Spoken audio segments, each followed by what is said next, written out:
does that really mean?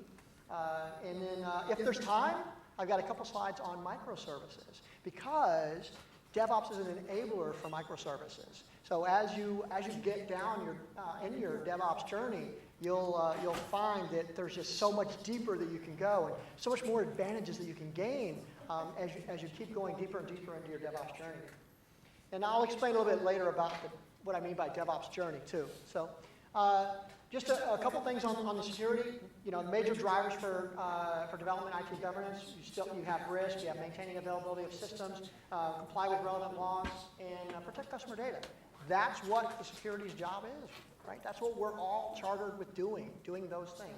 It doesn't change, right? Whenever you move into the cloud or whenever you're applying DevOps. From Microsoft's standpoint, governance, compliance, and risk, it's built on these three pillars, the governance, compliance, and risk. But you're making a business case. And this is what we're going to talk about when we talk about DevOps, because everything in DevOps is really about the business case. In our case, in security, the case that we're making is security, confidentiality, availability, integrity, and privacy. Right? We have to be able to come to the table with those stories to make sure that we're maintaining that. Shared responsibility. Now, I want to talk about shared responsibility in a couple different aspects. What I mean by shared responsibility, and I know I'm getting deep really fast. I think when we get to toward the end, it'll all come together. Okay, just bear with me. We really look at things from a two-way partnership, right? And the partnership that you're going to have with the people or the organizations that you trust with your data, with your systems. Like, what are some of the companies that you trust today? Who has a Cisco firewall? Okay, who has any firewall? Okay, so whoever your firewall vendor is, you must trust them to some extent, right? Fair to say, or you wouldn't own that particular firewall. Okay. What about your server? Who runs any business applications on a Windows server? Right. So you must trust Windows Server. You must trust Microsoft to some extent. Who runs Linux on any of their production workloads? Oh, so you also trust open source. It's good. All right. So when we I hate the wires. Whenever we look at that, we want to make sure that we're going to have these partners. We're going to have these relationships with people that we work with, companies that we work with. We want to make sure that we have a partnership and agreement between those partners. Because the last thing you want to find out is, hey, I'm 5 years into this, and I chose my partner 5 years ago, but I didn't know they were going to screw me now. I didn't know that 5 years ago. How do you make sure that you know what's going to happen in 5 years and that you're going to be prepared for it? Right? And that's kind of what we got to think about whenever we're talking about DevOps, because it's all about protecting us now, but also, even more importantly, protecting us in the future. So from a shared responsibility, you all have probably seen a slide similar to this. Microsoft has been using this slide for various different things for, 6 years. And it landed in my deck too. How about that? The reason it landed in my deck is because I wanted to really emphasize, and this is important from a DevOps standpoint, to emphasize where your responsibility lies. Depending on how you're deploying, and these slides aren't going to be available, as long as you do your evaluation, at the end of the day, you'll get a link to download all the slides, and my slides are up there as well. So from a on-prem, your responsibility is everything. Who has on-premises servers? It means you're responsible for 100% of that, right?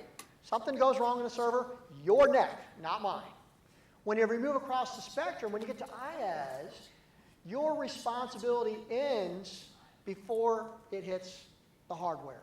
Because IaaS, infrastructure as a service, is you're outsourcing the hardware layer of your virtualization stack. So then your provider, i.e. Microsoft or Azure, is going to assume that risk for you. And I mean that literally. We'll talk more about that when we talk about certifications. And then when we move further across the stack into more of a cloud-enabled world, we get to PaaS. PaaS is platform as a service. And in that environment, your risk goes down, your provider's risk goes up. Their responsibility goes up. Okay? And as we move further and further across, SaaS is software as a service. So I'm just going to real quick highlight those in case everybody doesn't know. I want to see how much rope I have to hang myself in. So that's about it. Okay. On the SaaS side of things, that's software as a service. Think of SaaS as Office 365. Software as a service. Okay. That's what you can, that's where you're running the application and all you're responsible for is the data. You don't own the code for the application. Microsoft owns that. Microsoft manages that. Microsoft patches the operating system underneath. Microsoft patches the software itself. Microsoft deals with everything. That's software as a service. As we move up the stack, PaaS, platform as a service. That's where you're bringing your code, your applications to the game. So you're in that environment, you're responsible for the application layer, the framework, the .NET framework, or whatever framework we're using. Could be Linux too, and using whatever, right? So each one of these different categories is going to have a different risk and responsibility that falls on you. So let's look at Azure compliance for a second. And I said earlier, not all clouds are created equal. This will be a good one to take a picture of. Actually, you don't have to take a picture because it's all online, and I'm going to give you the URL before the end of this session, or you can get it right off the DAX. Microsoft has more certifications. Certifications, what does a certification mean? It means that these certifying organizations have vetted us and are constantly auditing us to make sure that we're 100% compliant with the rules and regulations that they've put in place for these certifications. In some cases, it's the federal government. In other cases, it's business conglomerates, or whatever you call them, associations, right? These are the people that say, this is how things should be done. Now, this is interesting. You're going to hear later on today, in the last keynote, about some real changes that are coming to our world very, very, very rapidly. And whenever you hear about that, I want you to think about this slide. Right? Because the people that are going to be most able to give you what you need in the future are the people that already have the foundation of doing it right the first time and having those certifications behind them. So keep this slide in mind later on. So where do you go to get information about this? Real simple, ak.ms/STP. And that's going to get you to, you'll have that's where all the kind of the documents are going to be, and there you'll have links for various different types of documents. Here I've drilled down into the compliance reports, where you can actually look and see what all these things mean.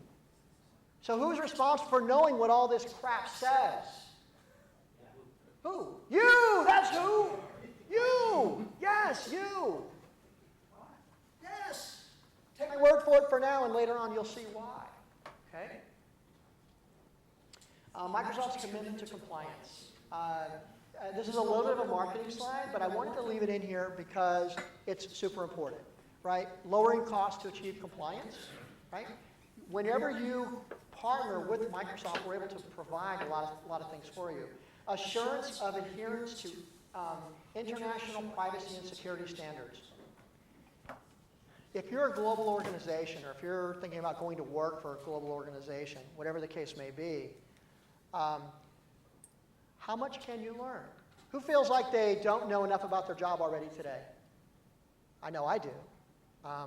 And yet you're here, you're learning, right? So you're one of the ones that are out there learning. A lot of times it's even on your own time. Who's here on their own time? Business not paying for your time right now? Okay. A number, great. And the reality is we can't keep up. So how are you going to go read all that crap I just told you were responsible for knowing? It's a tough place to be. But it is important that you understand it and understand what you need to know. So even if you're glossing over to understand, or even if you don't understand the detail of it, you need to understand that you have a partner, a provider that can give that to you so that you have that compliance sticker as well, because they're managing that piece of it for you. And that is your cloud provider, cloud partner. Respect of the rules of highly regulated industries, right? Financial industry, healthcare industry, some pretty massive compliance constraints, right? When you're talking about those kinds of things. Microsoft has already done all the heavy lifting for you. As you move things in the cloud, all you have to do is maintain that level of compliance. That doesn't mean you can just lift and shift and you're all done. No, you've got to maintain that piece that you're in control of. Remember that first slide Whenever you move up the stack, you have less control, you have less responsibility, but you do still have to do those responsibilities that are on the top layers. Okay? So you need to know at least enough to be able to do that. And then obviously decreasing overall risk for our customers moving to the cloud. People that have been hacked. Almost every session I've seen like these slides of all these people being hacked. Guess what? I don't have one. I'm just going to use theirs because I know you've got it imprinted in your brain by now.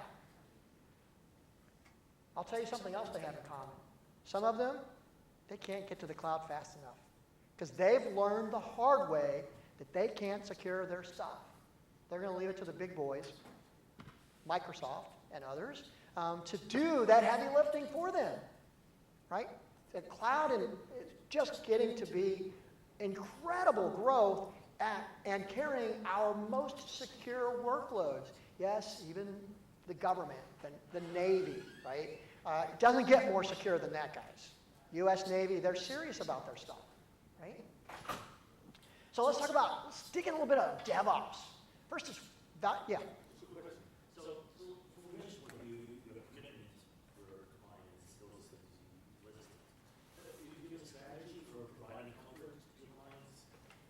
Yep, let me just go and check it. I think I got the gist. So the question is, do we have a strategy around giving comfort to our customers around the compliance piece? We do, and your sales team will be able to engage with you directly on that. But the URL that I already gave you is 85–90% of it. So what we can do is we can coach you through that stuff that we have available for you to read on your own. So maybe we can tie it to your specific business, and these are the things that you need to be concerned with. So yes, we do have plenty of stuff around that. Did I answer your question? Sounds like not really. Yeah, you did. But a lot of comfort given by providers today, it's point in time reports. That's where the feedback, the rebuttal is, yeah, but that's a point in time, not when you're dealing with certifications. And that's why I really leaned in a little bit on those certifications, because it's those certifications that are constantly being managed and monitored. Constant auditing. That's why the certifications are so important. Anybody can get a point in time, but then, hey, if you lose your certification in a quarter or the next year, what good was it to go through all that work? So the certifications actually, and the continuous certifications actually force that into you. So let's move on because we are short on time. I'm happy to take a lot of more questions at the end when we do have a small break. So value stream mapping. A value stream mapping, before I dig into what it is, I want to give you a conceptual idea of the thought process that goes into DevOps. A value stream mapping is a process that you go through at the beginning of your DevOps journey. I say at the beginning, and I emphasize at the beginning because that's where it's supposed to start. I've seen people that have been a year and a half and haven't gone through a value stream mapping yet on their journey. It's insane. This is the starting point for any DevOps journey. If you're on a DevOps journey and you haven't done a value stream mapping with somebody that really knows how to do a value stream mapping, you might want to ask me some questions after this, or hit me on LinkedIn. I'm showing a picture of a manufacturing plant. Years ago, manufacturing, Ford created this process where he could create the Model T on an assembly line. And that process has been built up and increased and gotten better and better and better over the years, over the decades. To the point where now everything is on a conveyor belt. A lot of things are being done by machines, but this is the important concept there, is what happens as you improve that manufacturing process? What's happening under the covers is you're eliminating waste. You see a problem where you've got a person that's having to go grab the parts and put them on the car, right? So you have one person that's going and grabbing the stuff, putting it on. Well, it's an easy way to do that. Let's just move the car to the people that have the stuff, right? That's the basic premise of the assembly line. And then you can take it one step further. Okay, so what about the parts? What happens if, the car gets to me and I'm putting the hood on it, but I don't have any hinges? What happens? Everything stops. Think about like 10 years ago, the Exchange server goes down. What happens? Everything stops. Same thing, right? Same challenge. So as part of going through this process of eliminating waste, it's also making sure that the right pieces are in place as needed, on time, every time. Okay? What we're doing is we're taking this process that was created in manufacturing, we're turning it so that we can leverage that same technology in technology, in software, in our systems. That's really what we're getting to, and that's what DevOps is. It's streamlining and eliminating waste everywhere that we can find it, everywhere that we can find it. And when you do that, you can get some amazing results. I'm going to show you some examples of that. Okay, so the goal of DevOps, according to Gene Kim is the author of the Phoenix Project. Anybody read that book already? Okay, I know I can't see the hands on the live stream, but I trust that some of them out there have read it as well. If you're interested in DevOps, if you're serious about DevOps, first place to start, Gene Kim's book, The Phoenix Project. Best technology book I've ever read, and it's a novel. I don't read novels, but it's an awesome book. Quick question in the back. He's also the author of Tripwire. Yes, he's actually also the author of several other books, including Tripwire. So number one is shorten the lead time. Number two is creating a feedback loop. And number three is experimentation. I'm not going to go into a lot of details on each one of those steps, but in a sense you're going to get that all of those steps are in there as we go through this presentation. So I look at DevOps this way. DevOps is a union between people, process, and tools to enable continuous delivery of value of our end users. So there's people, and people are the most important piece. To me, absolutely, without a doubt, number one. Because if you don't have the people that are people, your company's people, your employees, that are interested in jumping on board, you're never going to have anything.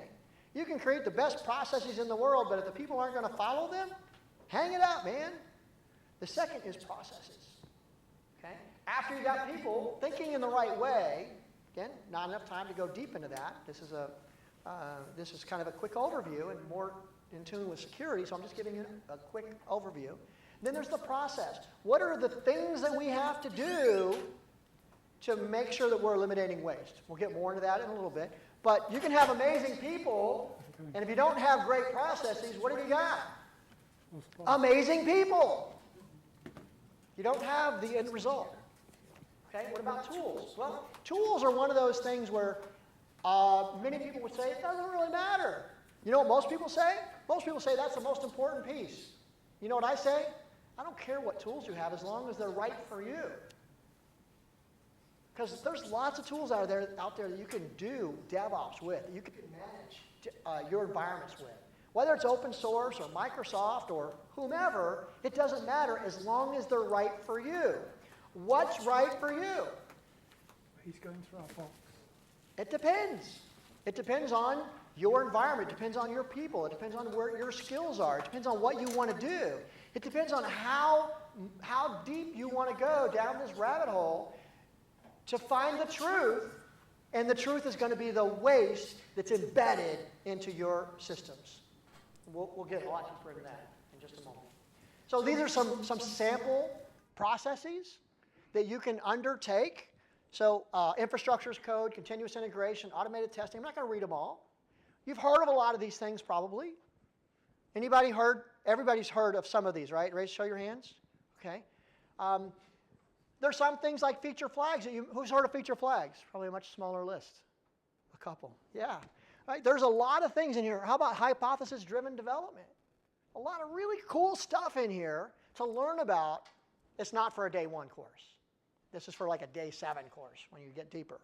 But let's look at feature flags for an example. Feature flags give you the capability of saying, I've got 38 customers in my database that have asked for this feature. What if I just give it to them to let them be my beta testers? Would they want to do it?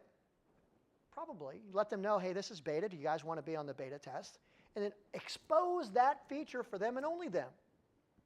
Microsoft has a great feature flag program. You know what it's called? No, Insider program.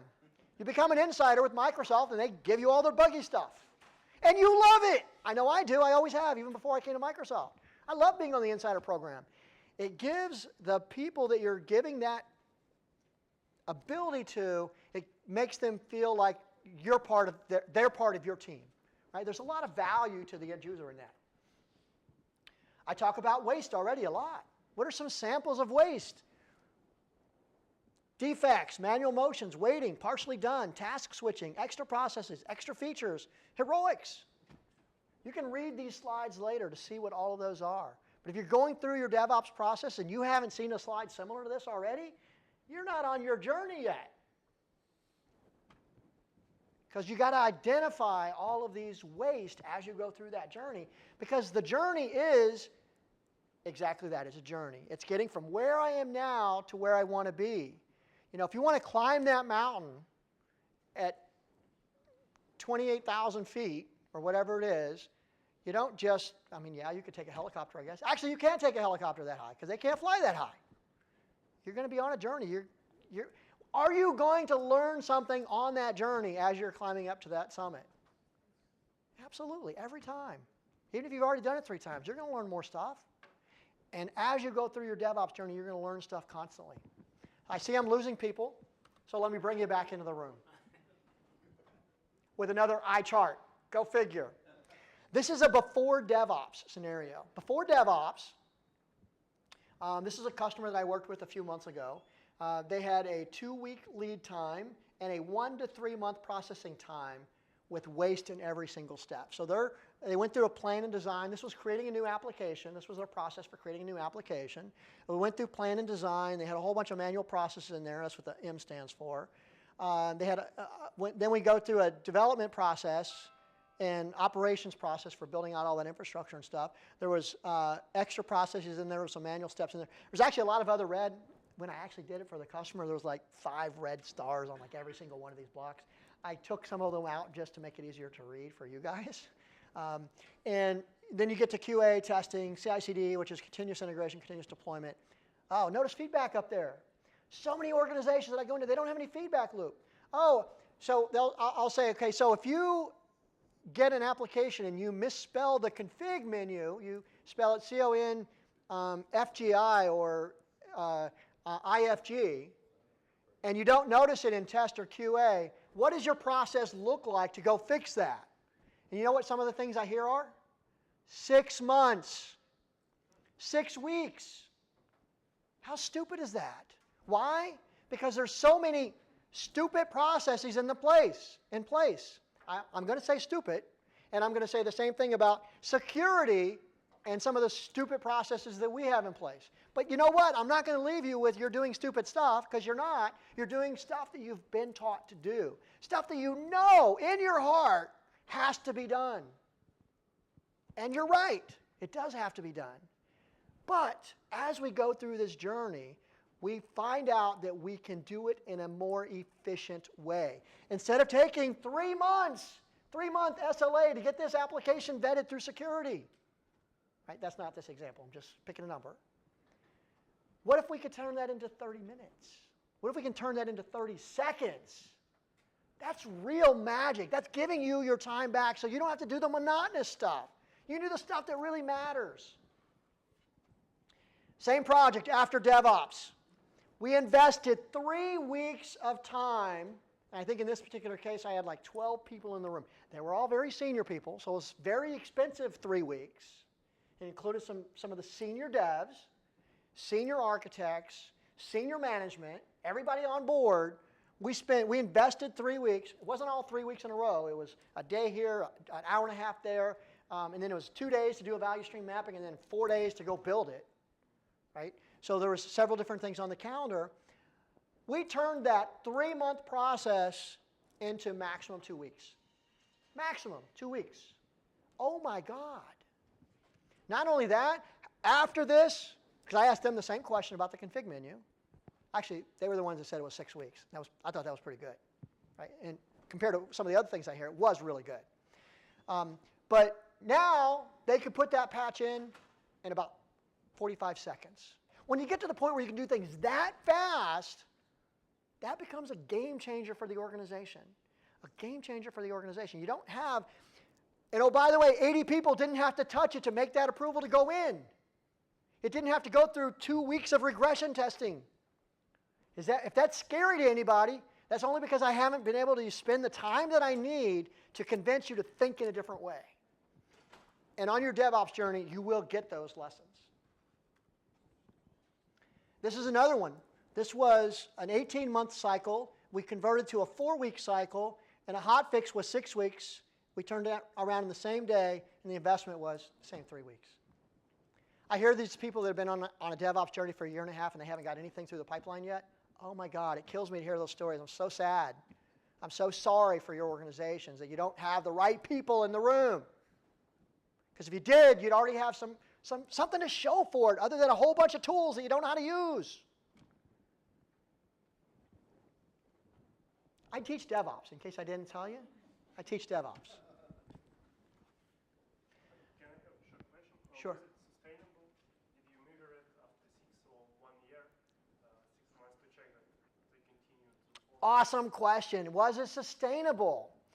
Absolutely. Not only was it sustainable, but after we got them down to the 2 weeks, what they found out is by splitting things up, not doing the things they've always done, by splitting things up, in the same application, they could actually do multiple deployments a day.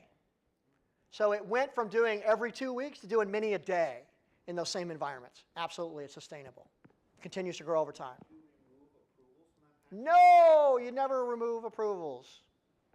You change the way approvals are granted. Okay? So think about it this way.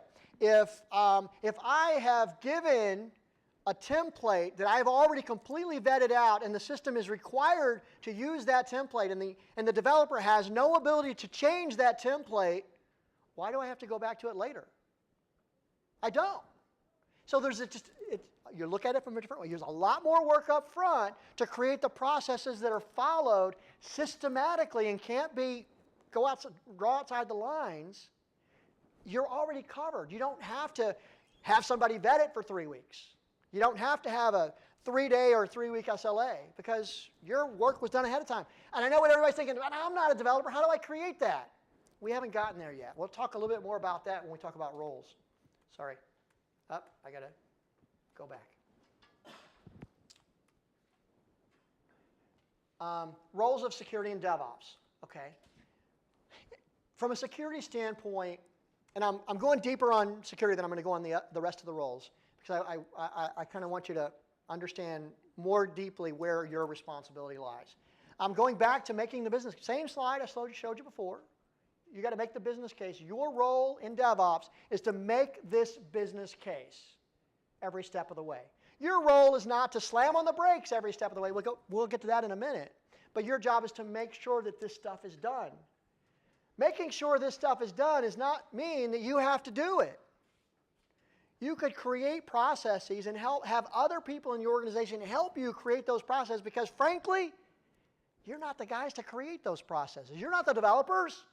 You don't know how to create that automated stuff. You're maybe not the IT pro that even knows how to do scripting in PowerShell. You don't have a clue. Why should you be the one trying to automate this stuff? No. You get the right people doing the right job at the right time and everything just works. What you do need is a little bit of trust. Trust? Oh my God, who the heck am I going to trust in my organization? They're all losers. I know some of you are thinking that. There you go. Trust, but verify. So after it's created, you verify that what you asked to be created actually is what was created.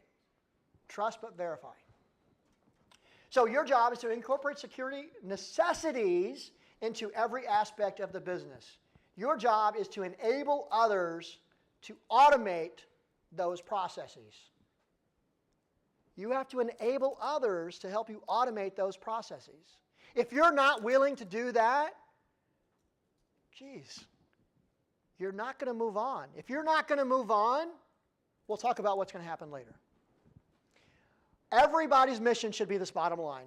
Help build a product that will inspire our customers to be raving fans. How can we do that if a customer asks for something and it takes us 18 months to give it to them?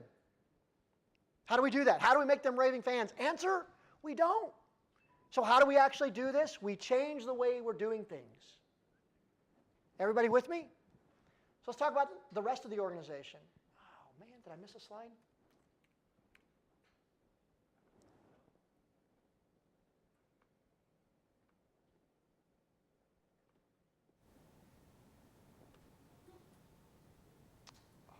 I must have opened the wrong deck. I added a slide this morning, and I don't have it in this deck. Total bummer. I'll just tell you what it had on it.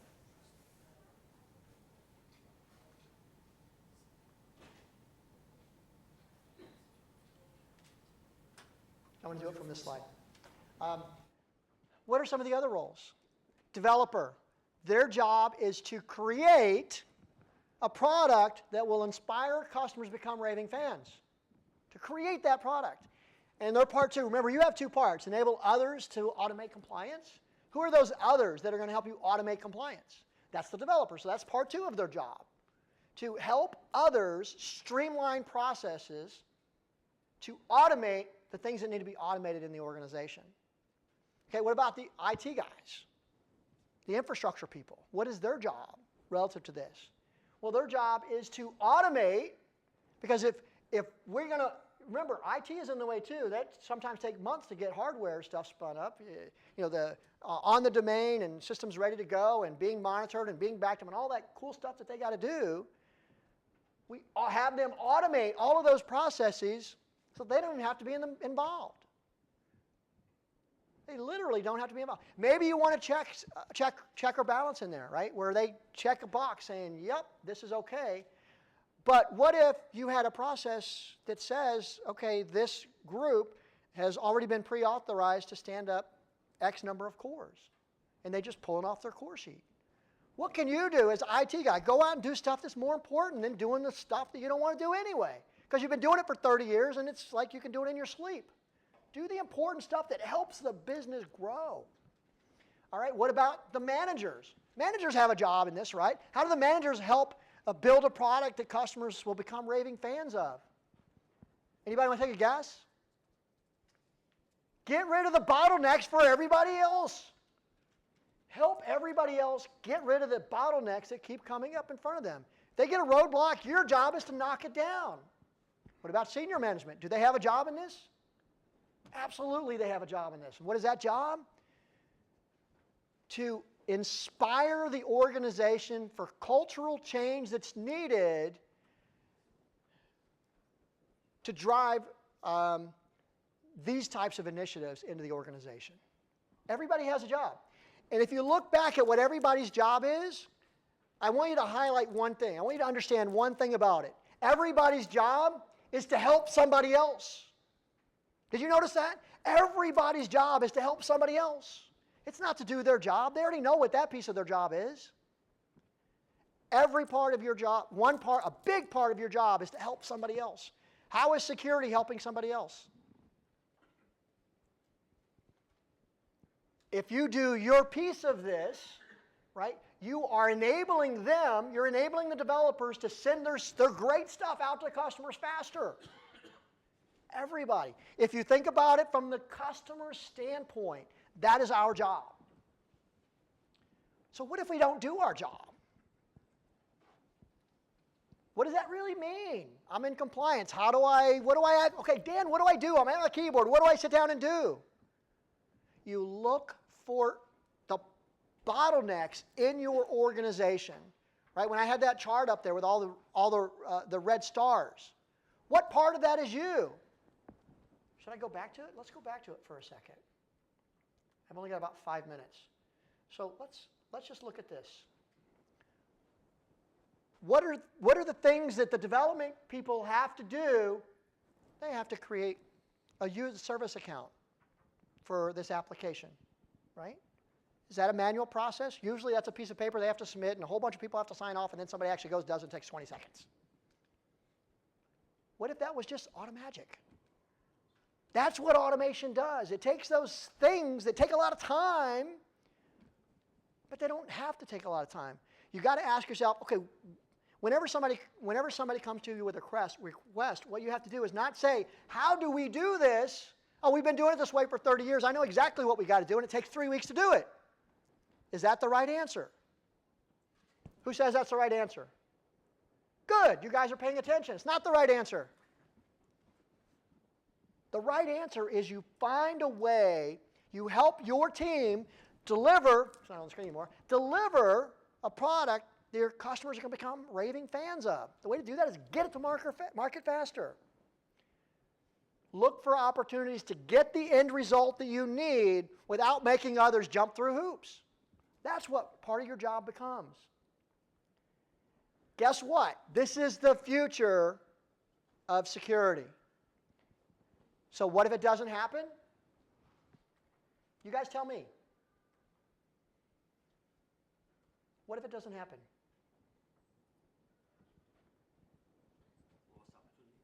Lost opportunities. We don't have raving fans for customers, and our sales team has to work a whole lot harder to get customers. They have to work a whole lot harder to keep customers. If you're a public company, your stock doesn't grow exponentially. Anybody notice what Microsoft has done the last few years? It's awesome. Awesome. I mean, awesome. What Microsoft has done the last few years. Why? We went through this digital transformation 3 years ago. We're still going through it. It's a journey for us. We've been on it for 3 years. We're not done. We're not even close to done.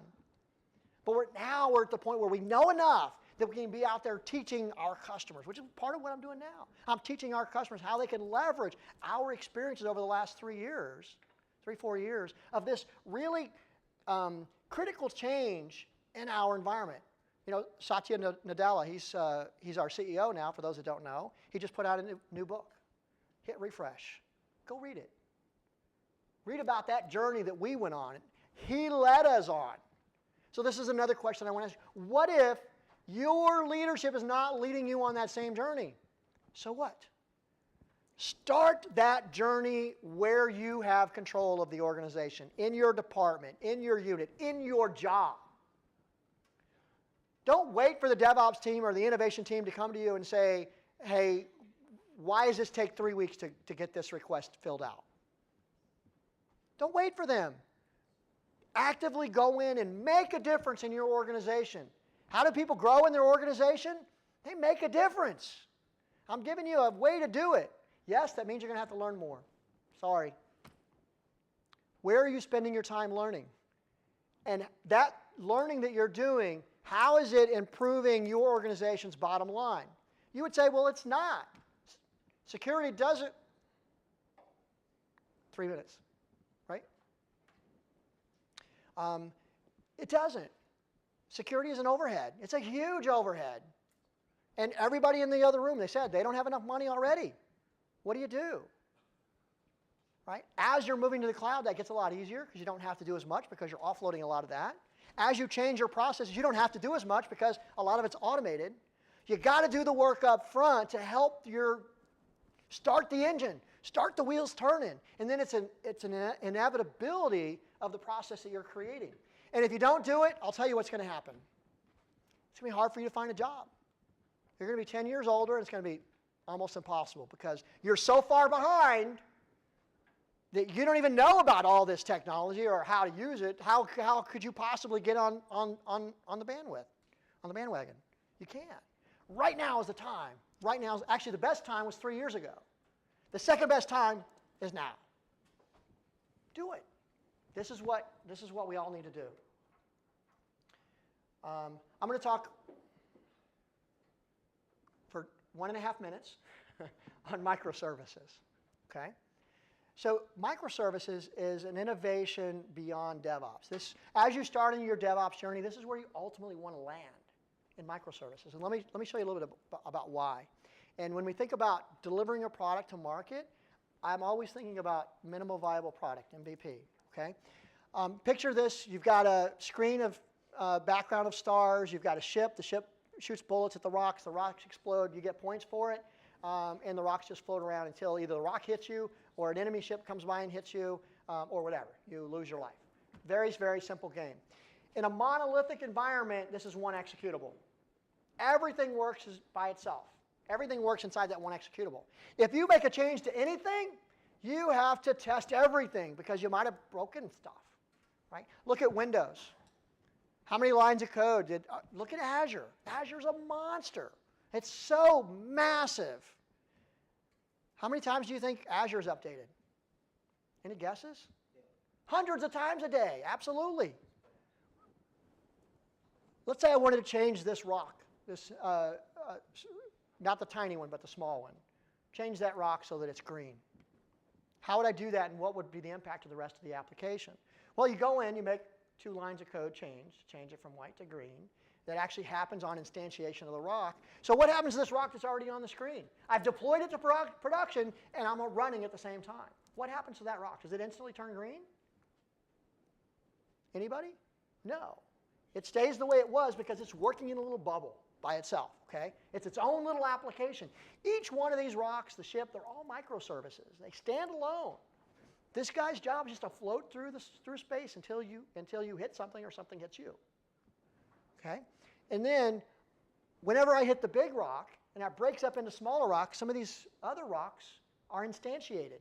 They're brought into the game. So what the big rock does when I hit it is before it terminates itself, before it kills itself, it will update the scoreboard. It'll send a request to this other service that is the scoreboard.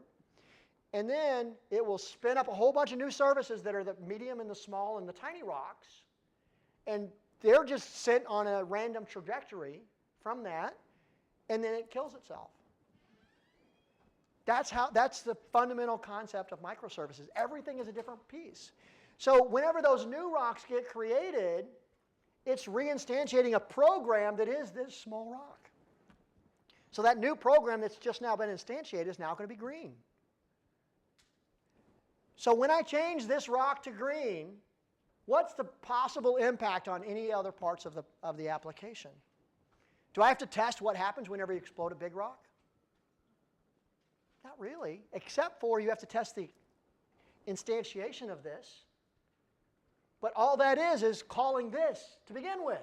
It's not in that code. It's just saying, hey, I know I got to go call this function to instantiate one of these. So all of the code is in here. You don't have to do anything with all the other stuff. You don't have to do anything with the ship. You don't have to do anything with the bullets that come out of the ship. All those are services that completely stand alone. So instead of testing 25,000 lines of code, I'm testing 24 lines of code. One quick question, I got to end. Don't you have to test where it interacts with other small programs such as the scoreboard? Correct. You got to make sure that it updates the scoreboard correctly. You got to make sure when a bullet hits it or a ship hits it that it actually updates the scoreboard and it kills itself. And in the case of this one, it's perhaps going to create some small rocks. So you have to make sure that it still creates those small rocks. All of that is embedded. These are all API calls. So all those are kind of one-liners, right? So it's not like you've got to debug for 3 weeks to make that happen.